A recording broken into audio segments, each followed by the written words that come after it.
మన ప్రభువును ప్రియరక్షకుడైనటువంటి యేసు క్రీస్తు వారి యొక్క అతి పరిశుద్ధమైన నామములో ఈ క్రీస్తు పరిచర్య అనే యూట్యూబ్ ఛానల్ ద్వారా అనుదినం దేవుని వాగ్దానాన్ని వింటున్నటువంటి క్రీస్తు పరిచర్య అనుచరులకును విశ్వాసులకును యావత్ ప్రపంచానికి ఈ దినపు శుభాభివందనాలు తెలియజేస్తుంటున్నాను. ప్రియ దేవుని బిడ్డలారా, మీరందరూ ప్రభు సన్నిధిలో అనుదినము గడుపుచు ఆయన వాక్యాన్ని ధ్యానిస్తూ ఆయన్ని ప్రార్థిస్తూ ఆయనతో అంటుకట్టబడి జీవిస్తున్నారు అని మేము విశ్వసిస్తుంటున్నాం. మీరు మాకు అందిస్తున్నటువంటి ప్రార్థన విన్నపాల నిమిత్తమై ప్రభు సన్నిధిలో మేము మొర్రపెడుతుంటున్నాం.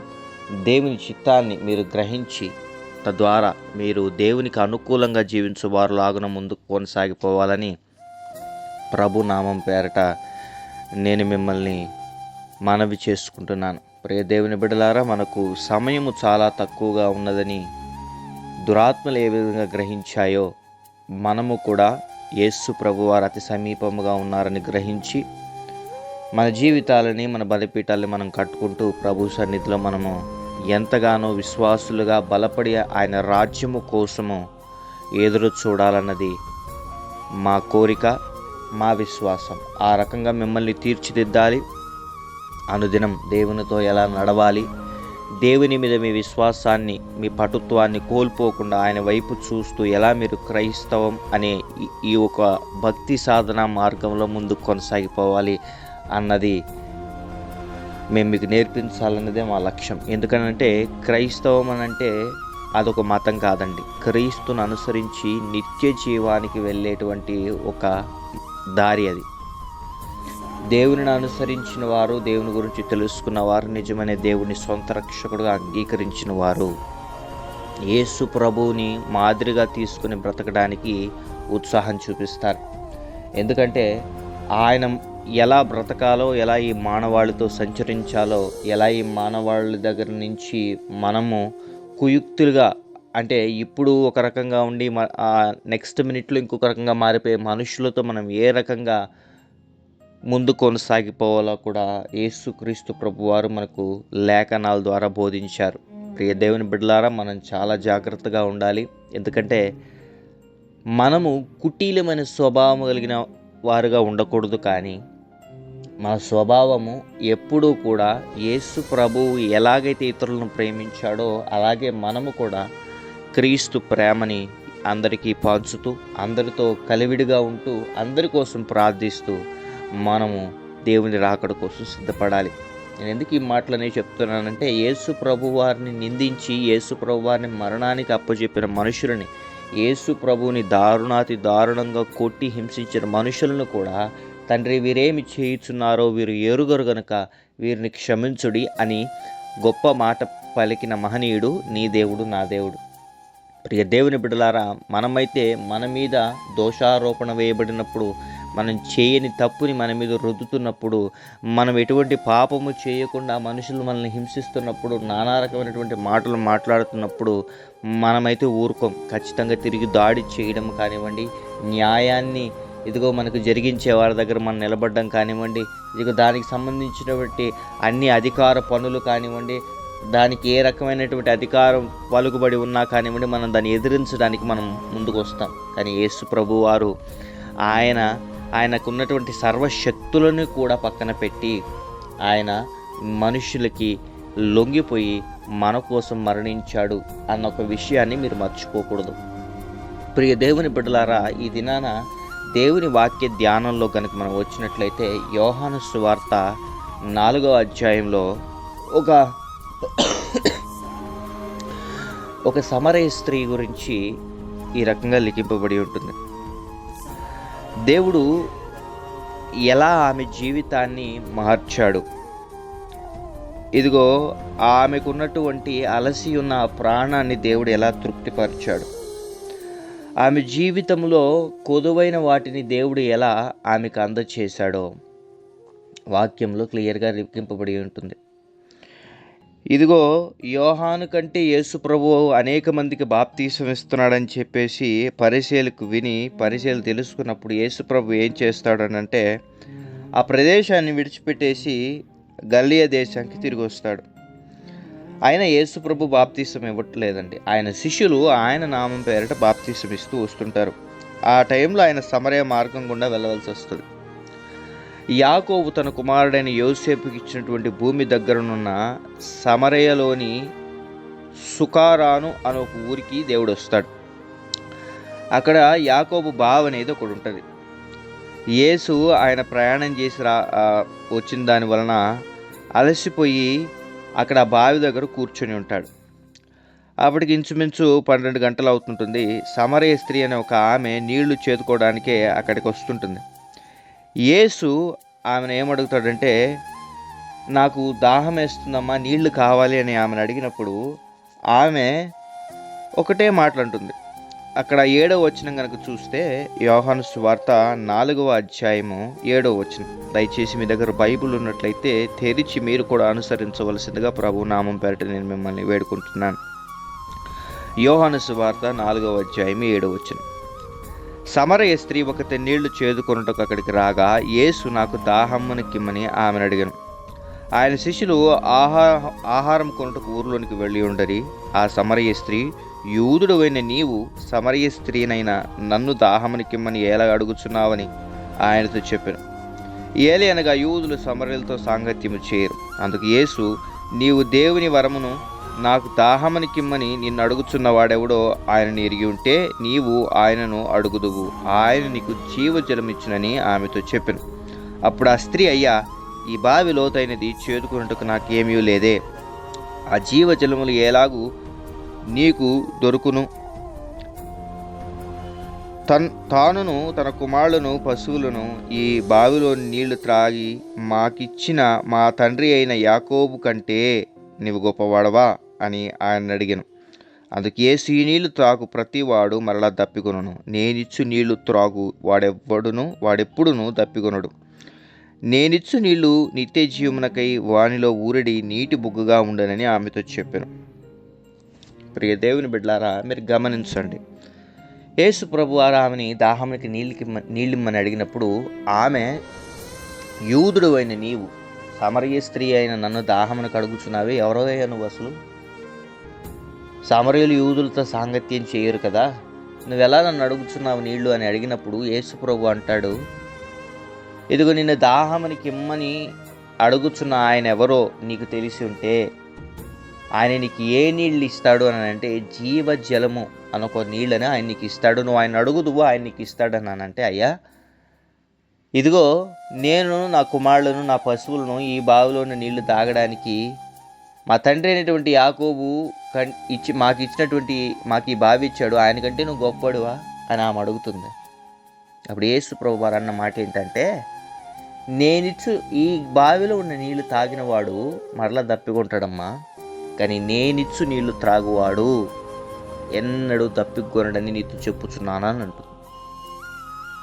ఆ కింద వచ్చిన వాళ్ళు చదువుకుంటూ వెళ్తే యేసు ప్రభు వారు ఆమె జీవితాన్ని ఎలా వ్యక్తపరుస్తారని అంటే, అయ్యా, నేను ఆ నీళ్లు పొందడానికి నాకు సహాయం దయచేయమని అడిగినప్పుడు యేసు ప్రభు వారు అంటారు, నువ్వు వెళ్ళి నీ పెనిమిటిని ఇక్కడికి తీసుకురమ్మనంటే, నాకు పెనిమిటి లేడే అని అంటే ఆమె అంటుంది, అవును, నీకు పెనిమిటి లేడు అన్న మాట నిజమే, నీకు 5 పెనిమిట్లు ఉంటారు, ఇప్పుడున్నవాడు కూడా నీ భర్త కాడు అని చెప్పినప్పుడు యేసు ప్రభు వారిని చూసి, అయ్యా, నువ్వు ప్రవక్తవని నేను తెలుసుకున్నాను, నువ్వు ప్రవక్తవని నేను ఎరిగాను, నువ్వు ప్రవక్తవని నేను గ్రహించుచున్నాను.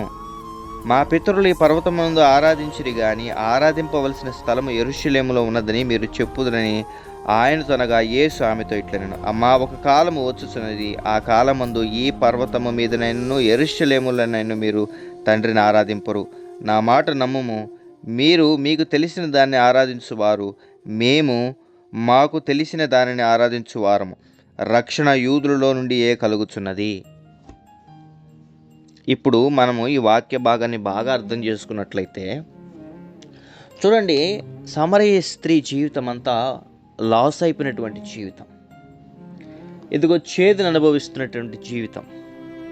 ఆమె జీవితంలో ఒక దప్పిక కొనే స్వభావం ఉంది. అంటే ఈ దినాన తన జీవితానికి నీళ్లు ఆ సమయానికి దొరుకుతాయి, ఆ తర్వాత మళ్ళీ దాహంగా ఉంటుంది, మరలా వచ్చి నీళ్లు చేదుకుంటుంది. కానీ యేసు ప్రభువారు ఆమె జీవితాన్ని ఎలా మార్చడానికి ప్రయత్నించాడో చూడండి. ఆమె జీవితంలో లేని దాన్ని, కొదువై ఉన్న దాన్ని యేసు ప్రభువారు ఆమెకి తిరిగి ఇవ్వాలని ఆశపడ్డాడు. ఇదిగో ఈ నీళ్లు, ఈ బావులో నీళ్లు త్రాగువాడు దప్పికొంటాడమ్మా, కానీ నేనిచ్చు నీళ్లు త్రాగువాడు ఎన్నడూ దప్పికొనడని. ఈ దినాన్ని ఈ వాక్యాన్ని వింటున్నటువంటి ప్రియ సహోదరి సహోదరుడా, ఇదిగో సమరయ స్త్రీ వలె నీకు 5 పెనిమిట్లు ఉండొచ్చు, ఉండకపోవచ్చు. ఇదిగో ఆమె రకమైనటువంటి ఆ దాంపత్య స్థితి నీకు ఉండకపోయి ఉండొచ్చు, కానీ ఒక లాస్ అయిపోయినటువంటి ఆ స్థితి, ఇదిగో బలహీన పడిపోయినటువంటి ఆ స్థితి, ఎంత ప్రయత్నించినను, ఏమి చేసినను నీ దాహం తీరని పరిస్థితి, ఇదిగో నీ అప్పులు తీరని పరిస్థితి, నీ ఆరోగ్యం మారని పరిస్థితి, నీ జీవితం మారని పరిస్థితి, అయోమయ స్థితిలో నువ్వు ఉన్నట్లయితే దేవుడు సమరయ స్త్రీకి ఒక వరమును అనుగ్రహిస్తానని, ఇదిగో తనని దాహాన్ని నీళ్లు కడుగుతున్న ఆయన ఎవరో తెలిస్తే ఆయన నువ్వు అడుగుదువు, ఆయన నీకు జీవజలము అను ఊటను అనుగ్రహిస్తాడు అని సెలవిచ్చిన యేసు ప్రభువారు ఈ దినాన్ని నీకు కూడా సెలవిస్తున్నాడు.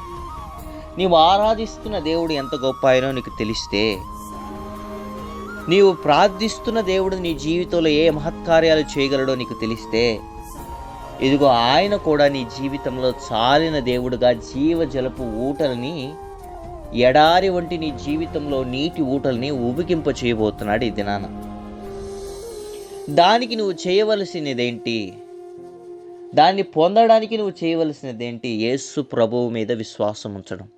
ఈ దినాన నలిగిపోయిన హృదయంతో, విరిగిపోయిన హృదయంతో ఈ వాక్యం వింటున్నట్లయితే, ఎంతగా నీవు చేసినటువంటి మేలు, ఎంతగా నీవు చేసినటువంటి ఆ ఆదరణ, మనుషులకు చూపించినటువంటి ఆ ప్రేమ ఈ దినాన అది నీ మీదకి ద్వేషం లెక్కన కన్వర్ట్ అయిపోయి, నీ కుటుంబం మీదకి అపాయం లెక్కన కన్వర్ట్ అయిపోయి నిన్ను వేధిస్తున్నట్లయితే, ఓ రకమైనటువంటి మానసికమైన ఆందోళనతో, శరీరంలో ఉన్నటువంటి అనారోగ్య పరిస్థితులతో, నీ చుట్టుపక్కల నిన్ను అలుముకొని ఉన్నటువంటి పరిస్థితులతో నువ్వు విసిగిపోయి, ఇదిగో ఎంత చేసినను నీకున్నటువంటి పరిస్థితి అలానే స్టక్ అయిపోయిన స్థితిలో ఉంది. నీ దాహం తీరట్లేదు.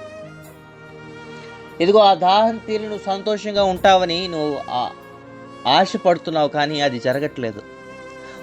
ఓ రకమైనటువంటి కన్ఫ్యూజన్ స్థితిలో నువ్వు ఈ వాక్యం వింటున్నట్లయితే, ఇదిగో సమరయ స్త్రీని జ్ఞాపకం చేసుకున్నట్లుగా దేవుడి దినాన్ని నిన్ను జ్ఞాపకం చేసుకోబోతున్నాడు. ఆయన నిన్ను ఆశీర్వదించబోతున్నాడు. ఆయన నీ దాహాన్ని తీర్చబోతున్నాడు. ఆయన నిన్ను లేవనెత్తబోతున్నాడు. ఇదిగో ఆమెను జ్ఞాపకం చేసుకున్న దేవుడు. ఆమెకున్నటువంటి పరిస్థితి నీకు ఉండకపోవచ్చు. ఆమెకున్నటువంటి స్థితి, ఆమెకున్నటువంటి ఆ నలిగిపోయిన స్థితి ఏదైతే ఉందో అది నీకు ఉండకపోవచ్చు, కానీ ఎక్కడో లాస్ అయిపోయినటువంటి పరిస్థితి నీ జీవితంలో ఉంది. ఎక్కడో చేదును అనుభవిస్తున్నటువంటి పరిస్థితి నీ జీవితంలో ఉంది. సమరయ స్త్రీని జ్ఞాపకం చేసుకున్న దేవుడు ఈ దినాన నిన్ను జ్ఞాపకం చేసుకుంటున్నాడు. ప్రియ దేవుని బిడ్డ, కురింగిపోవద్దు. దేవుణ్ణి మనమందరము ఒక్క చోట ఆరాధించే రోజు ఖచ్చితంగా వస్తుంది. ఇదిగో నువ్వు ఆరాధిస్తున్న దేవుడు ఎవరు నువ్వు గ్రహించగలిగితే, ఆయన ఏ అద్భుత కార్యాలు, సూచక క్రియలు, మహత్కార్యాలు నీ కోసం చేయగలుగుతాడో నువ్వు గ్రహించగలిగితే నీ జీవితం మారబోతుంది.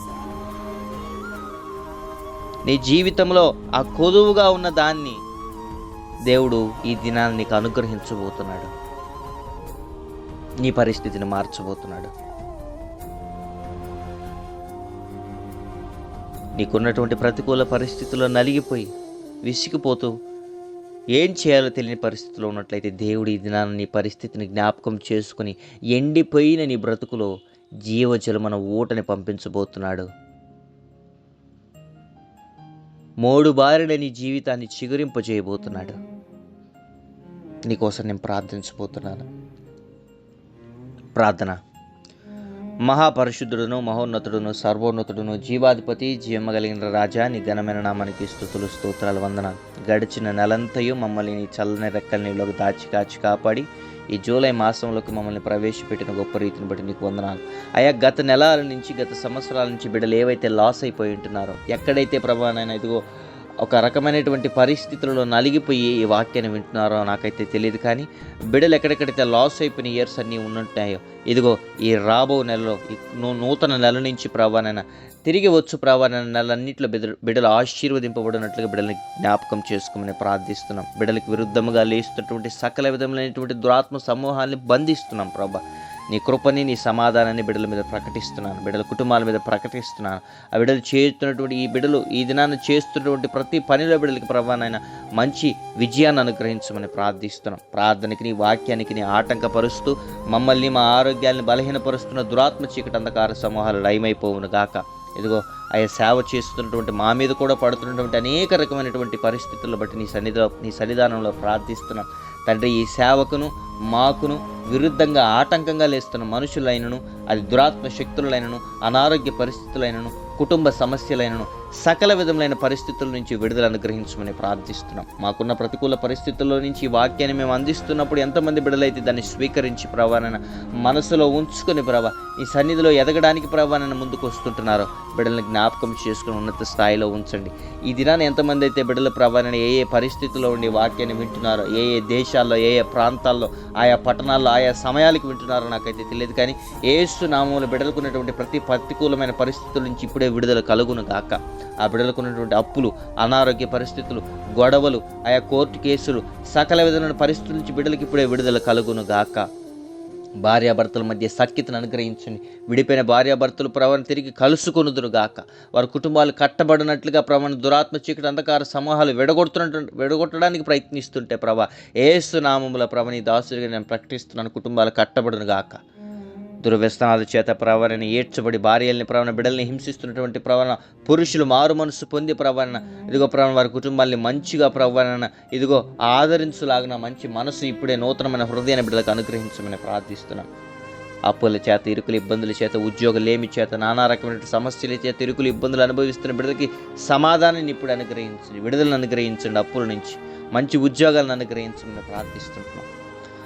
అనారోగ్య పరిస్థితులు ఎవ్వరును, అది ఏ రకమైన అనారోగ్య పరిస్థితిని ఇప్పుడే పరిపూర్ణ స్వస్థతను అనుగ్రహించమని ప్రార్థిస్తున్నాం. ఆయా గర్భిణీ స్త్రీలకు సుఖమైన ప్రసవాన్ని అనుగ్రహించండి. గర్భాలు లేక, పిల్లలు లేక ఎంతమంది అయితే ప్రభావైనా ఇదిగో ఇరుకులు ఇబ్బందులు అనుభవిస్తున్నారు, ఆ గర్భాన్ని మూసినటువంటి దురాత్మ చీకటి అంధకార సమూహాలు బయటకు వచ్చునుగా చేస్తున్నాం. మరుసటి ఏట బిడ్డలకి ప్రభావాన్ని మంచి గర్భఫలాన్ని అనుగ్రహించమని ప్రార్థిస్తున్నాం.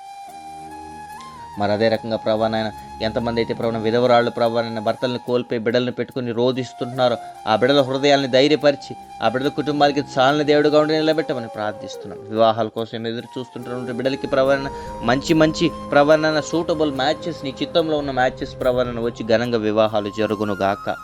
ఈ దినాన ప్రభానైనా జన్మదినాలు, వివాహ దినాలు జరుపుకుంటున్న బిడ్డల తల మీదకి మెండైన ఆశీర్వాదాలు వచ్చును గాక ప్రభా. మరి ఈ వాక్యాన్ని ఎంతమంది అయితే ప్రభావ వాగ్దానాన్ని విని స్వీకరించుకుని నమ్ముతుంటున్నారు బిడ్డల జీవితంలో ఆశ్చర్య కార్యాలను, అద్భుత కార్యాలు చేయమని ప్రార్థిస్తుంటున్నాం. మా క్రీస్తు పరిచర్యని ఈ ఛానల్ని సబ్స్క్రైబ్ చేసుకొని సపోర్ట్ చేస్తున్న ప్రతి ఒక్క కుటుంబాన్ని కూడా జ్ఞాపకం చేసుకొని ఉన్నత స్థాయిలో నిలబెట్టమని ప్రార్థిస్తుంటున్నాం. మా కోసం ప్రార్థిస్తున్న ప్రతి కుటుంబాన్ని దీవించి ఉన్నత స్థాయిలో ఉంచమని ప్రార్థిస్తున్నాం. ఈ దిన దీవులతో బిడ్డలు నింపి నడిపించి చాలన దేవుడుగా ఉండి కాపాడమని ప్రభాని ఈ నెలంతా ఈ బిడ్డలకి ప్రభావిటువంటి కష్టం లేకుండా నీ కాపుదలను అనుగ్రహించి నడిపించి కాపాడమని స్తుతి, ఘనత, మహిమ, ప్రభావానికి ఆరోపిస్తూ యేసయ్య అతి పరిశుద్ధమైన నామమున ఈ ప్రార్థన విన్నపములు అడిగి పొందుకున్నాం మా ప్రియ పరలోకపు తండ్రి. Amen, amen, amen. Praise lord. May God bless you all.